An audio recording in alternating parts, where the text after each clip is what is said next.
All right, let's get started. Welcome everyone. Happy New Year. This is our first Microsoft Productivity Power Hour of the year, where we unlock Microsoft Office 365 tools for modern success. So welcome everyone. To get started, I want to give everyone a friendly reminder. This meeting is recorded and posted as well on YouTube. If you don't want to be seen or on YouTube, please do not come on come on camera.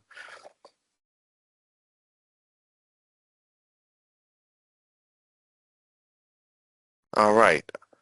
Thank you. This week's sponsor. Ooh, somebody went through fast. Okay, so what we cover, and he went back. Okay, so we're sponsored and hosted by NCT Tech Consulting and Sister Technologies, based out of Ghana. So, next slide, please. All right, what we cover Microsoft Office 365 and Office 365, OneDrive for business, things like SharePoint, Teams, Office, Forms, PowerApps, Automation, Power BI, and Microsoft Copilot is one thing we'll be talking about today. Our interactive learning, we like to be able to come on and teach you a little something each day so that or each month, so that you can get an understanding of a future state or something that you can actually implement yourself into your own system, or maybe one day call us and say, hey, how can these things, can I do this, can I do that? And we can help you with that as well. Next slide, please.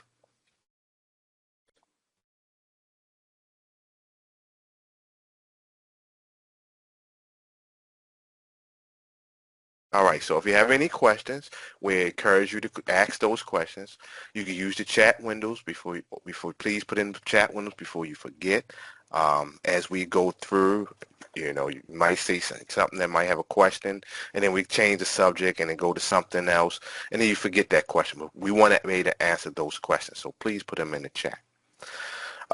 Cloud disclaimer, we like to give disclaimer because now we're dealing with with Microsoft Cloud technology. And it's constantly updating on a day-to-day basis. We could have been on this system this morning, and then they update, and the button may change, or something may move. So could you give us, the courtesy of, give us time to find, look around and see what they've changed and get reset.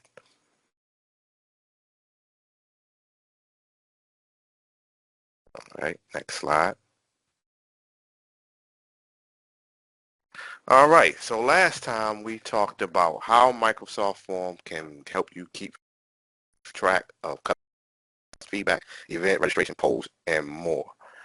By the end of today's session, we'll look at Outlook for tips. Today, you'll be able to automate repetitive tasks, organize emails efficiently, schedule meetings without chaos, and reduce inbox time by 30 to 40%.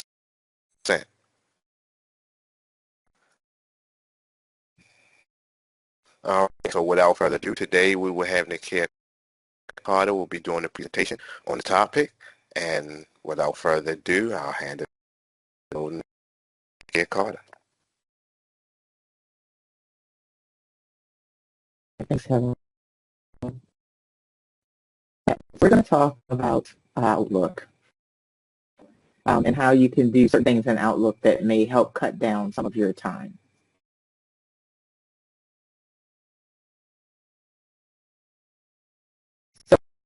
So first, automation that because doing things manually costs more time. So there's some automations that you can do in Outlook that help you sort through emails, file things, categorize things, so that you don't have to do those things manually, cutting down time. It, again, helps you reclaim that time. So when you're not having to do things by hand, it makes things a little easier. So we're going to go through a few different demos. These first two, one is going to be on quick steps, and the other one is going to be on rules. So when you get these slides, when they're posted later, you can, or when you reach out for the slides, sorry, if you reach out for the slides, if you want these example steps, they'll be in the slides for you to be able to look at later. So if we look at the quick steps, we're going to do what we see on this slide. All right. So quick steps are like a whoops, I didn't mean to click on that again.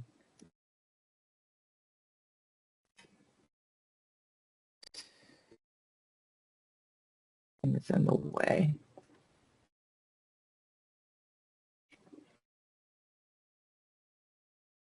Okay, there we go. Okay, so quick steps are like multi-step automations that you can create. It can be very helpful when you have daily repetitive tasks that you're going through. So how you set a quick step up is you would normally be in the email section of Outlook like I am right here. On the Home tab, there's quick steps here. But you just go to this drop down and then you click on Create New Quick Step. And when the panel opens, it'll open in your mail, in the settings in mail, and you'll be in the quick steps section. So you can also go through settings to get to this settings, mail, and then quick steps. You give it a name. It could be like doing steps for XYZ or something like that. I'm just going to name it test. And then you can have multiple actions. Now the kind of actions you can have are you need something to be moved somewhere, you need something to be copied, you need things to be permanently deleted, and you can basically stack these actions together. So say you might want to have one that's move a document to a certain folder and then have it mark read as already. So you'll use the move to. You select the folder. Let's say, for example, I want to move it to archive. And then my next step would be to mark it as read. And every time I use this quick step, that's what it's going to do. So I'm just going to name this, let's say, move and mark as read. Okay. Now you have the optional ability here to put in a description of what your quick step is. I'm just going to put in move, email, and mark as read. I also can create a shortcut. So if I'm one of those keyboard junkies and I like to hit my Control Alt whatever and Control Shift whatever, I can set different shortcuts using these shortcuts if I like. But that's completely optional. This section is optional. All right. Once you save it, you'll see that you have a quick step here. Oh, and I just realized I made it in the wrong account.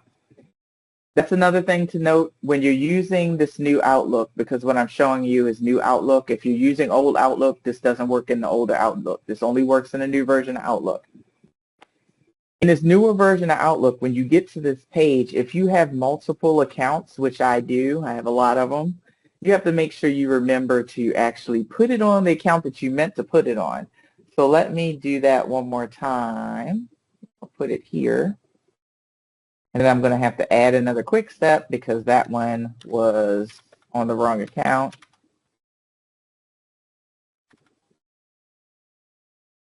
And read. So I'll say move to archive and set it as read as, and then move email. Excuse me. And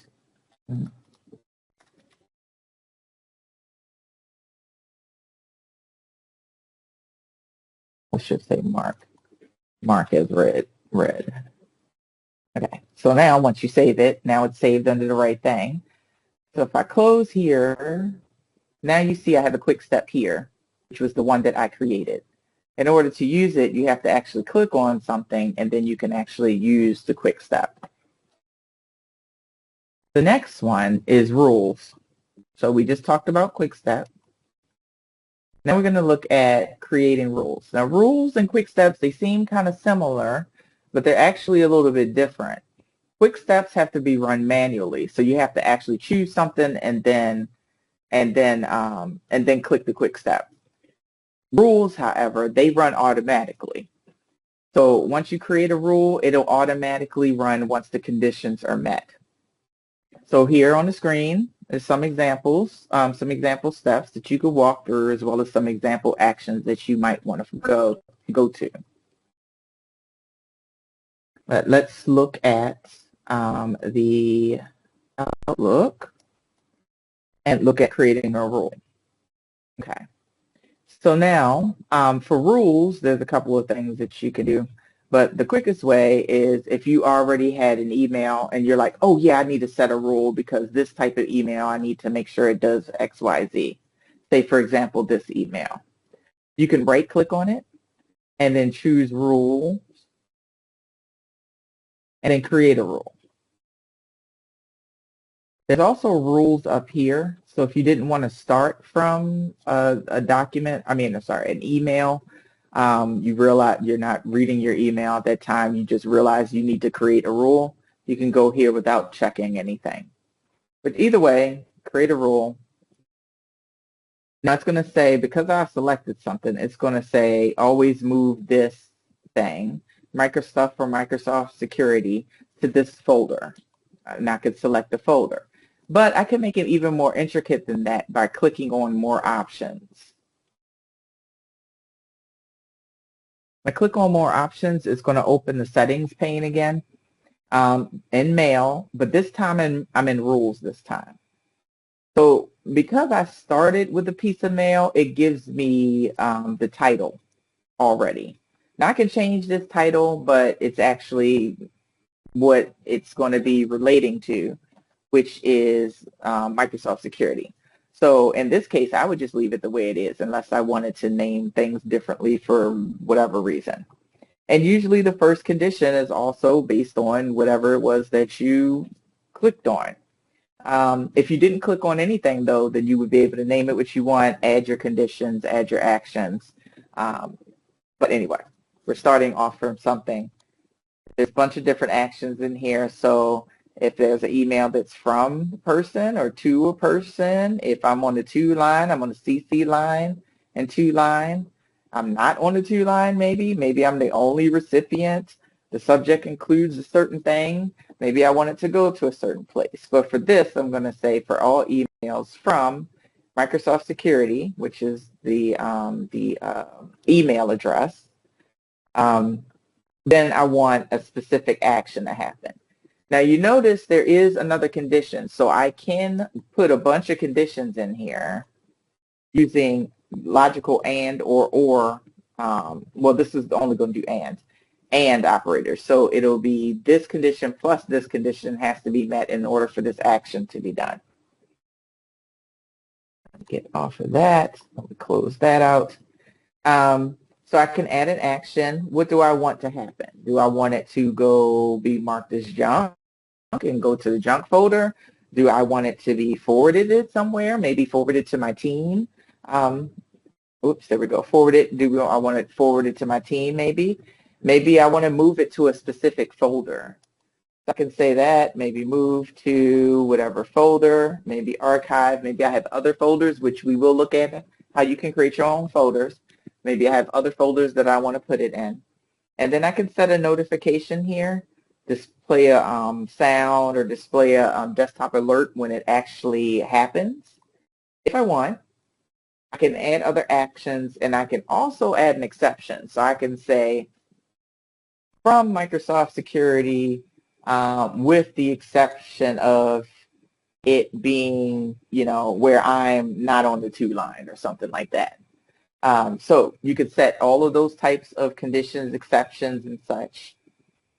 And I don't want to run the rule now. Stop processing. No. Okay, this one's a little new, so I don't know exactly what it does, but I'm going to look this up for later, especially if anybody has any questions on it. But for now, I'm just going to save this.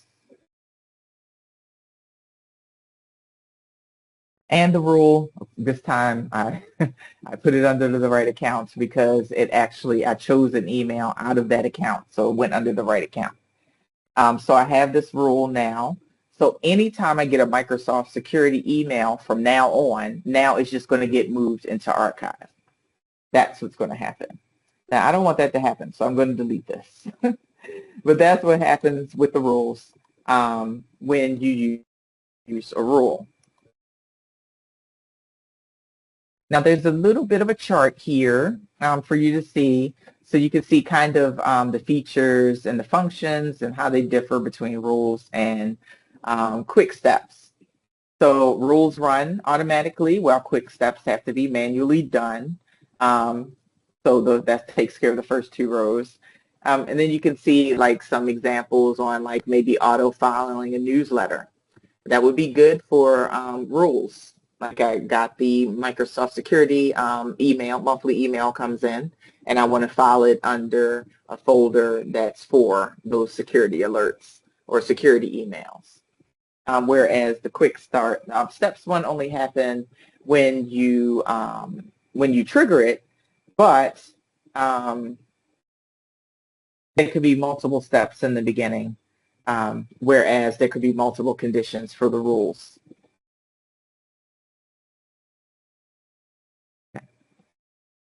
So a little bit of inbox fundamentals here. Email is not a system. I mean, it's not an event. It's not something that you just take care of one time. It's a system that you need to be focused on to try to make sure things are organized as best as to your best ability. And automation can help with some of that. You can also get some organization by using folders and categories and flags and conversations and focus mail inbox. So let's go over a few of those things. So we'll look at creating a folder, and we'll also look at categories. All right. So to create a folder, the only thing you got to do is come over to your mailbox. Whichever place that you want to create this folder, you just click on it. Say I want a folder under mailbox. Click on create subfolder. Then maybe I create a place for my Microsoft Security monthly newsletters.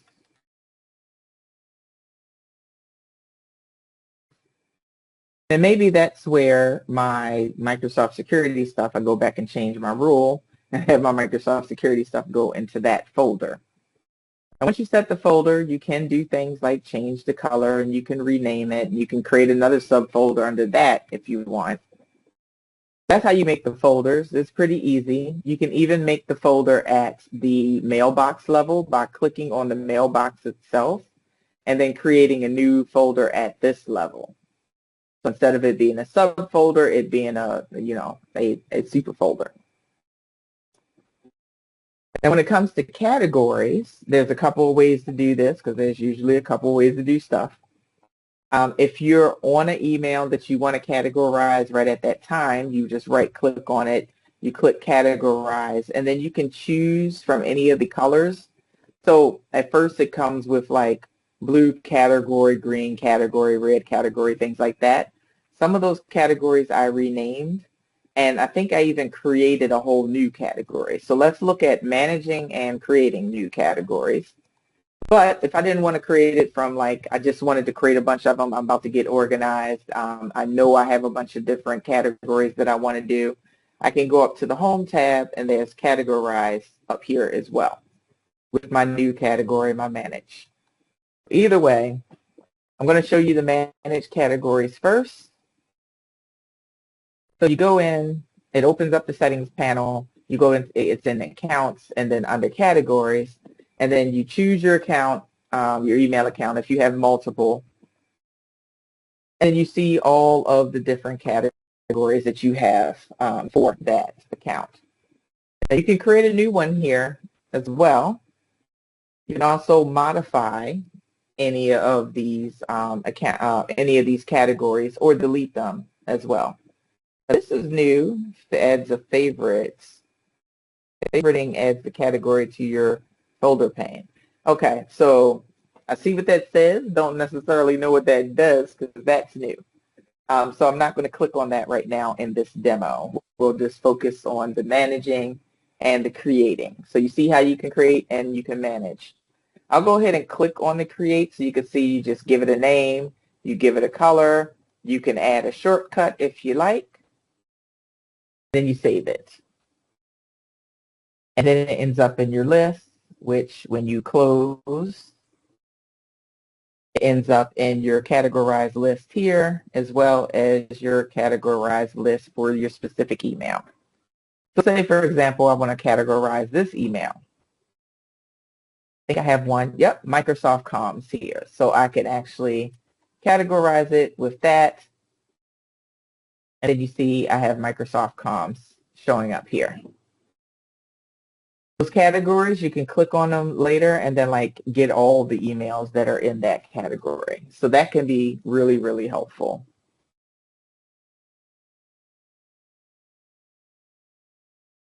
Now let's look at focused mailbox, inbox, and conversations. Now, a lot of you will probably already have this, but if you don't, this you're missing out. Your focused inbox is when you're in your inbox right here, and you have these two tabs, one called focused and one called other. The focused one is the one where Microsoft's filter will send you stuff directly for you to focus directly on. The other one is where it's not quite junk, but it's not stuff that you look at all the time. So eventually the system will understand these are the emails you look at all the time. These are kind of the emails you look at sometimes. They're not junk, so we're not going to put it in junk, but you don't really look at it that much. So it would go under the other filter.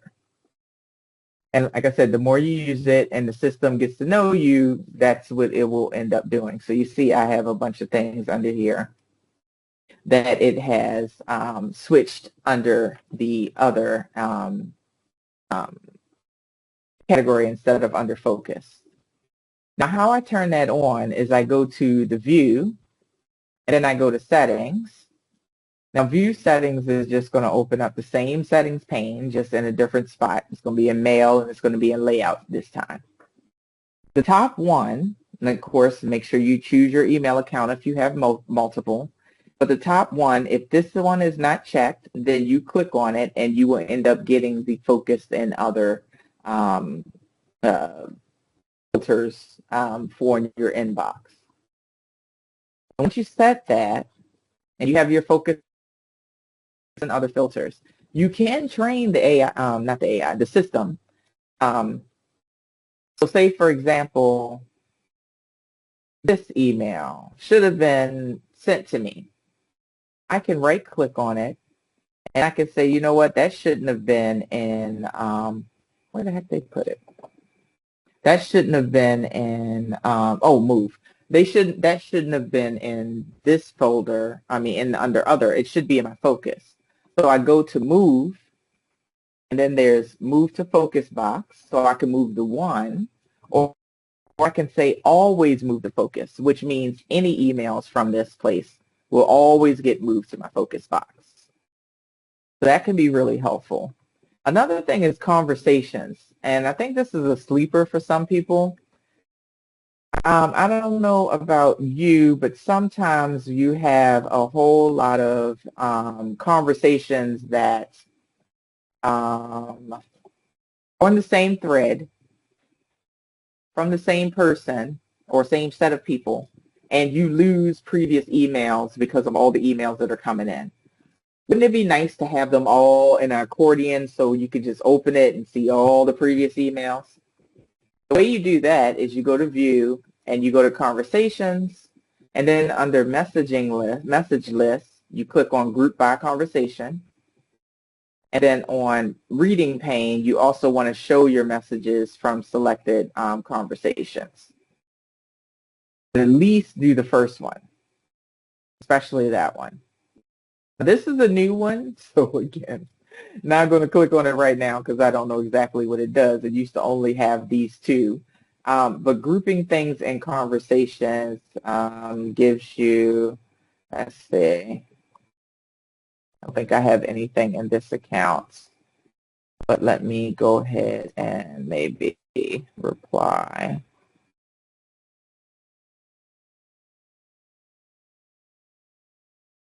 to this one.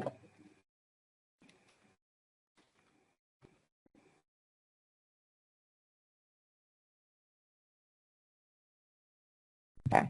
Now, see this little arrow that comes up here? Now I can click on that arrow and I can see what was sent to me as well as my response. So if you have a long email chain of stuff and you're trying to, crap, where did that email from, like the third email that was sent, 3 months ago, but in the same conversation of email, I need to get back to it. If it's all in conversation, then you can just click the little drop down and you'll be able to see everything you said as well as everything they said in sequential order. All right, so that's conversations and focused inbox. When it comes to scheduling, sometimes scheduling fails just because you have too many loops. Are you ready at this time? Or maybe I'm ready at this time. I'm trying to coordinate all these different schedules and things like that. That can be really hard, especially when it's internal or external. But when it's internal, and in some other cases, you can actually control some of this. So let's look at how you can use the scheduling assistant, how you can propose a new time, and how you can use a scheduling poll to help you get some of those answers without all the back and forth. So the first is the scheduling assistant. So let's go to email. We'll go to calendar this time.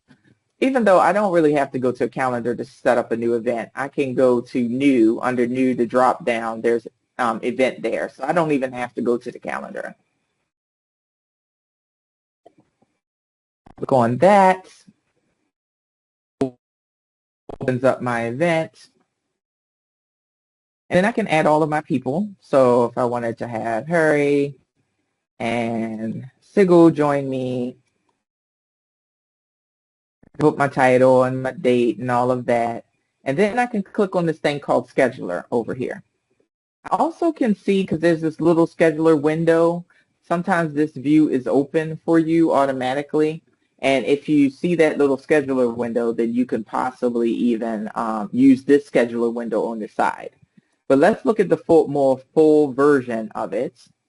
In this version, you can skip around, look at different days of the week. So say, for example, they were blocked up at this time. I could look at tomorrow at the same time. Sometimes this thing doesn't scroll over, right? So you just got to scroll over so you can see where it shows. You can move it by choosing a different time like this. Say that. And it moves. You can also do something like this. Have it covering multiple sections. But as you can see that certain people are blocked. So this is showing that this hour is blocked up at the top, the availability. And then you can see who actually is blocked. So Harry's not available back here. He's got something tentative. Sigil's got something blocking right here. So if I wanted to put it maybe in this slot because I have something right here, there's an hour and a half right there. I can use that. I can go back, and then I can finish scheduling my meeting. So finish doing all the blah, blah, blahs and all the stuff in there, and hit send. All right. So that's using the scheduling assistant. Now, what if somebody, oops, I didn't mean to do that. Oh, well. What if somebody sends you something, sends you an invite to a meeting, and then you realize, oh, this is not a good time. I thought it might be a good time, but it's not. What you can do is you can send them back a proposed new time. Now, the best way I think to do this is to actually go to the calendar and go to the invite. But if you got the email of the invite open, you can also do it there too. You go in the meeting, but you can also do it from the outside. I'll show you that in a minute. And then on this bar, there's the right here, propose new time. So I could actually say that maybe it's tentative, but this time would be better. Or I could say I can't be there at this time at all.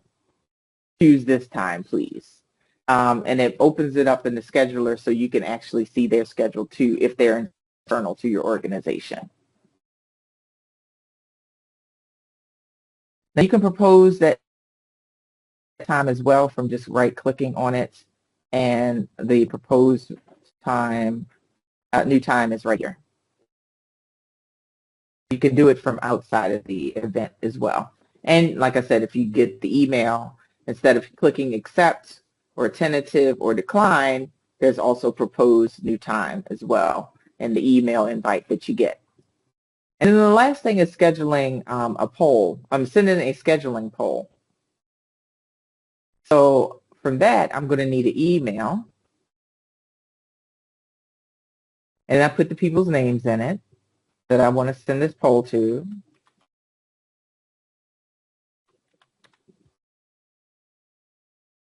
Okay. Then once I click in the body of the email, okay, the poll is, oh, wait a minute, it's on the, it should be here. There we go. Scheduling poll.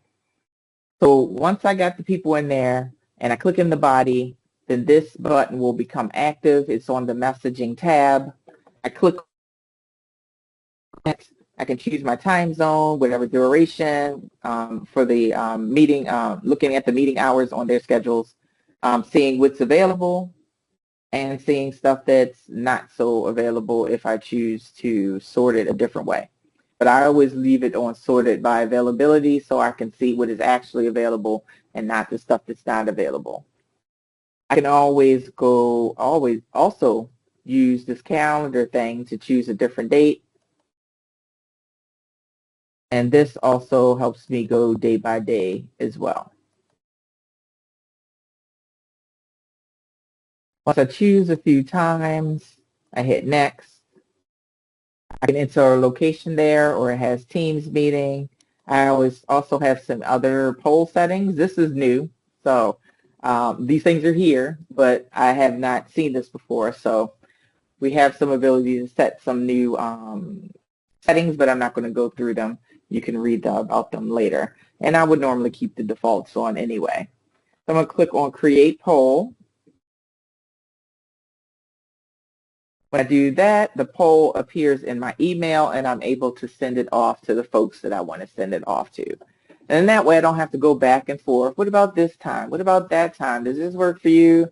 You know, and that could be helpful when you have external people, because internal people, you can see their block times in their calendar, but external people, you can't see that. So you have no idea when they're available or not available.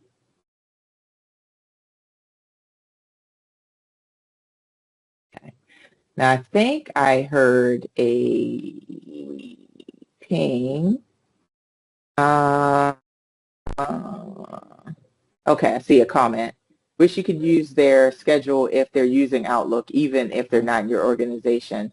Yeah, but unfortunately, no, they do not allow that. Yes. Okay. But yeah, I agree, especially when it comes to Office 365.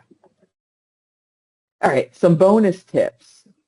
So there are some other things that we didn't go over in this session, which is delayed delivery or scheduling emails, which I have extra time so I can go over it if folks want to see.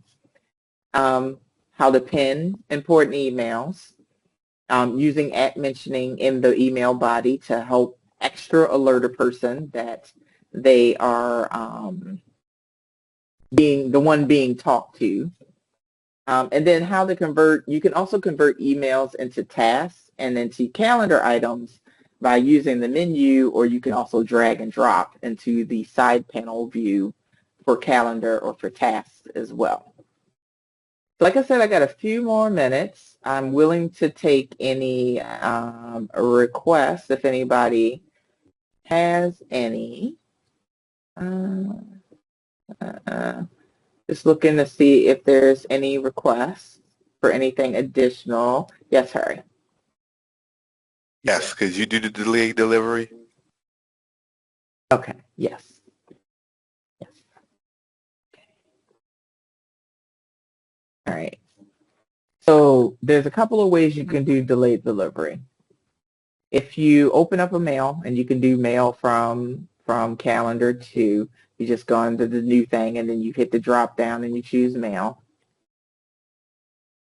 You can do two things. You can schedule send something, which is Microsoft's way that I think is going to get rid of the delay mail option. But under that is under the send, when you're ready to send, you finish the email, you got all your text in there, your people in there, you're ready to send it off. But you don't want it sent right now, you want it sent later, but you want it auto sent. So you can click on this drop down and do a schedule send, and then you can choose, sometimes it gives you some times, usually the next day or the following Monday, like it's showing me here. But I can also choose my own custom time, like if I want it today, but I want it to be a little bit later today. So I can just choose that, and then whenever I choose it, I hit send, and it doesn't send, it actually goes into your outbox, and then it waits there until the appointed time, and then it sends itself off. Whereas the delayed response does basically the same thing. This is old school Outlook, but it's still here, or at least it was still here, so we'll see in a minute. You open up the email, you go to options instead of the message tab, and oh, no, that's not it. Sorry, that's the tracking schedules. Maybe they got rid of it already. More options. Yeah, they got rid of it already. So delayed receipt was there, but basically it was the same thing. It was just the old school Outlook's way of you being able to go under those options. There was a delayed receipt, delayed send button or something like that. You click on it, you chose your time and your date, and then it would send it at that time and date. The only catch with that, with the old Outlook, was that Outlook had to be open. With the new Outlook, because it's cloud-based, even though it's a little annoying sometimes because I loved my old Outlook, it sends without it being open. So that is one of the beauties of that, of the auto send. So looks like delayed delivery is gone. But thanks for that question. Anybody else? I'm looking in the chat I now. have a question. Oh, okay. Yeah. Can you do multiple emails, delay multiple emails to go out? Can you schedule multiple Yes, emails schedule to go out? multiple Yeah, as but you it's got to doing the do them delay. each one by one. Yeah, I don't think. Now, this will be interesting to find out. Sometimes Microsoft puts stuff in here, and then they don't tell you. So let me go to the calendar. I'm at the calendar, my mail, and I'm just wondering if it allows.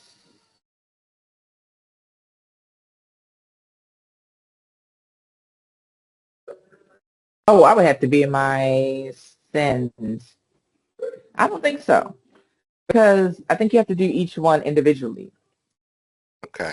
So if I schedule one, but a couple hours later I decide that I need to change that email, how do I go back and stop it from going out and change it? Oh, okay. That way is to go under your um, mailbox over here. You go to Outbox, and the email will be sitting there, and you just double click on it and you start editing it. And then you have to reschedule it again in order for it to go back out. Okay, thank you for that.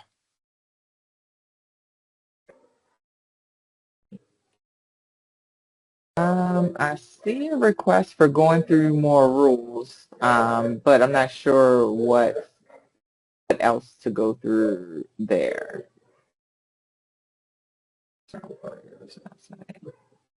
Yeah. If you give me more clarification, then maybe I can do that. But I will do just, if not, I'll just do one more thing.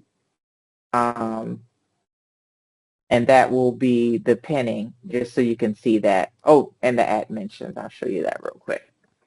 When I say at mention, I mean when you send an email to somebody,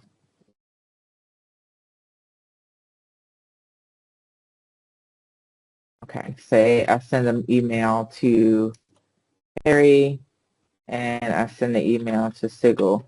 Now, let me actually show you something if I put Sigil on this line, okay? At mentioning is when you use the at symbol and you get a drop down of the people that's in your message as well as some other potential people that you may want to add to the message. So if I at mention Harry, it's going to show up like this in the email, and when he's going to see on his when he sees it in his email over here, he'll see his name highlighted. So he'll know that, oh, she's talking directly to me. Also, they'll show up under here under your notifications.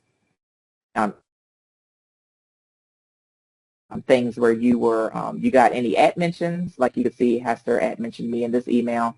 This one I got a thumbs up. So I get the emoji ones as well as the at mentions show up there as well. Now, if I were to at mention Sigil and he's on the CC line, the other cool thing about at mentions is you can use just like one person's name. You don't have to use the whole name. So if I were to just backspace once, it just gives me Harry like that.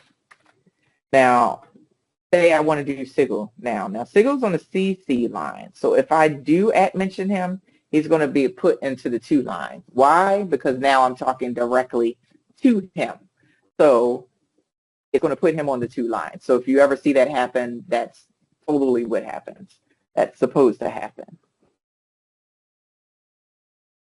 Now, sometimes there may be an email that's very important and you might want to pin it so that you can get to it easily later. Also, you might want to flag it so that you can see it later. When you hover over any of the emails, you can see this one marked as red, so you can mark it as red without even reading it if you want to. There's the flags here, so when you click on the flag, it flags the email. If you right-click on the flag, you get, do you want it to remind you or ping you today or tomorrow or next week to remind you to get back to this email? Do you want to set a custom reminder or you want to mark your flag complete, which you can, or you can just basically just click on it again, and that'll mark it as complete. The pin puts it up and pins it up into this section, which always stays at the top. So if you got a bunch of emails that you really need to get back to, but you can't get back to them until later, you can pin them, or you can flag them, or you can do both, and both of those things would help you to remember to get back to that email and keep it top of mind for you. Okay. All right. Okay, so we are going to go ahead and close on this. All right, so in conclusion, you learned how Outlook can be used to automate some of the tasks for you. It can also give you some tasks that you still have to do manually, or some things that you could do manually with the quick step, but makes it easy because you just click the one thing and it does all the stuff for you. How you can organize your inbox using folders and categories and things like that. How you can schedule things with ease using scheduling, polling, the scheduling assistant, and things like that. And then we got a few bonus things as well. That is the end of my presentation. I'll go ahead and close this out unless you want to go ahead and close this out, Harry.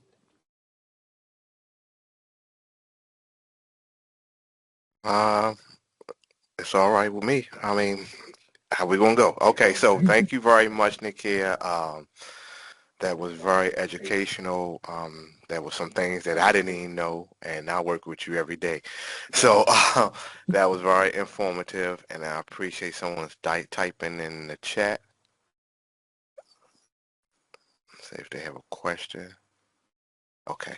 Yeah, so I have some things that I didn't even know, so I appreciate it. Um, we have promos that we offer that we offering. Next slide.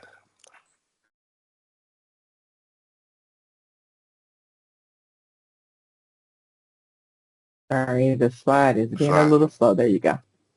Mhm. Yeah, I see. Mhm. Mhm. Okay.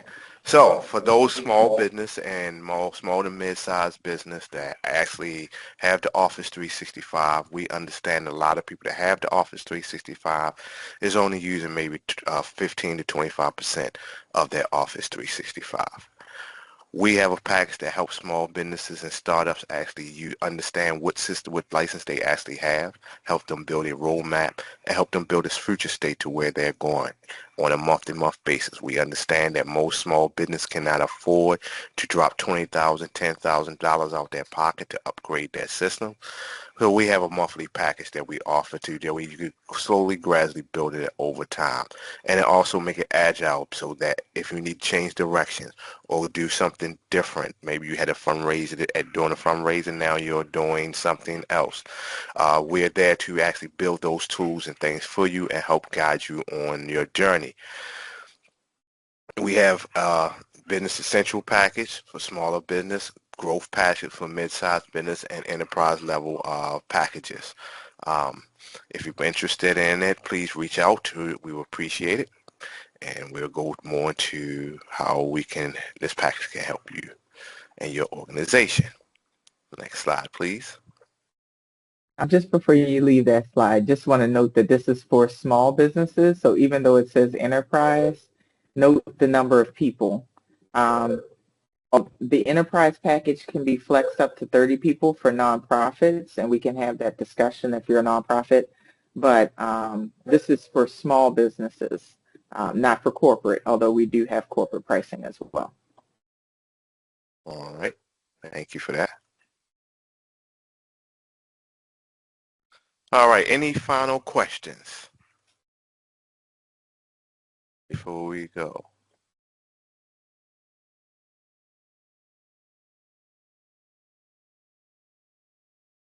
All right. So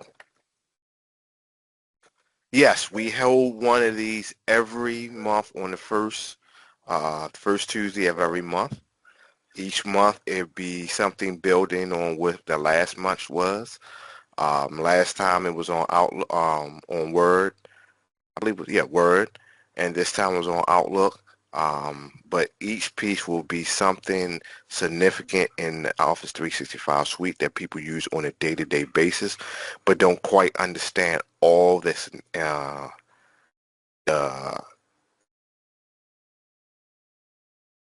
into things that goes within the Office 365 system, all the minutiae and all the small things that you could do. Sometimes when we buy tools for exactly what we want it for at that time, but then we don't realize that it can do other things. And these other things can make your work more efficient and make your job a lot easier.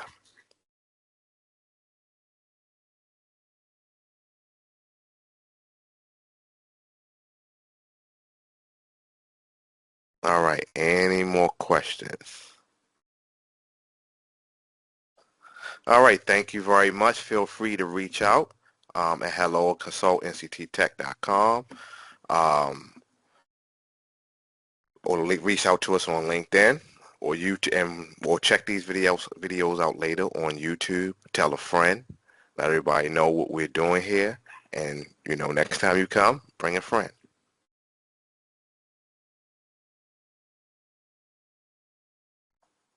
Thanks, everyone. See you All next right, month. see you next month. Have a good night. Happy New Year. Happy New Year.